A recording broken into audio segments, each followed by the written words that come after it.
کسی ملک کا بادشاہ بہت زیادہ سست تھا۔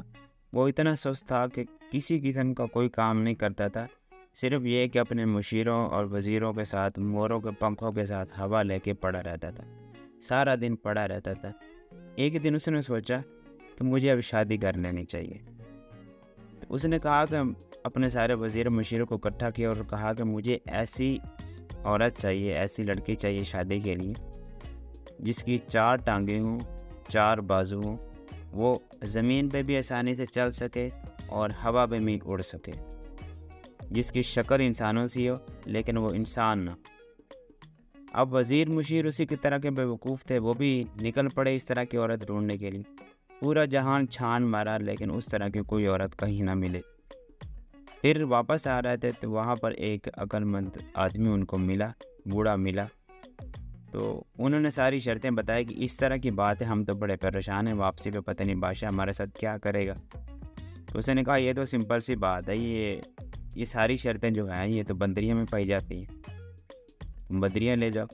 وہ بندریاں پکڑ کے لے جاتے ہیں، جیسے بادشاہ دیکھتا ہے بندریوں کو غصے میں لال پیلا ہو جاتا ہے۔ وہ کہتے ہیں بادشاہ کی سلطنت سلامت رہے، ہمارے جان کی امان، جو آپ نے نشانیاں بتائی تھی ان پر صرف یہی ایک چیز اترتی ہے، یہی ایک جانور یا پھر آپ اس کو جو بھی کولے وہ اترتی ہے۔ یہ ہوا میں بھی اڑ سکتی ہے، درختوں پر ایک درخت سے دوسرے درخت میں جا سکتی ہے، زمین پہ بھی آسانی سے چل سکتی ہے۔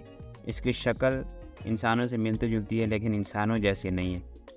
یہ ہاتھوں کا کام ٹانگوں سے اور ٹانگوں کا کام ہاتھوں سے لے لیتی ہے، اس وجہ سے اس کے 4 ٹانگیں اور 4 ہاتھ بھی ہیں۔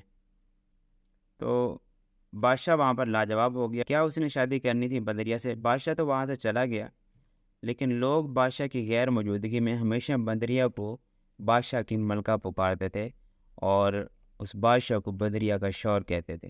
بادشاہ نے ساری زندگی شادی نہیں کی۔ تو کچھ لوگ ہماری زندگی میں بھی ایسے ہوتے ہیں کہ جو اس طرح کی شرطیں دوسروں کے رشتوں کو نبھانے کے لیے لگا دیتے ہیں، یا رشتے بنانے میں ایسی شرطیں لگا دیتی ہیں کہ جو ایک نارمل انسان کے لیے پاسبل نہیں ہوتا۔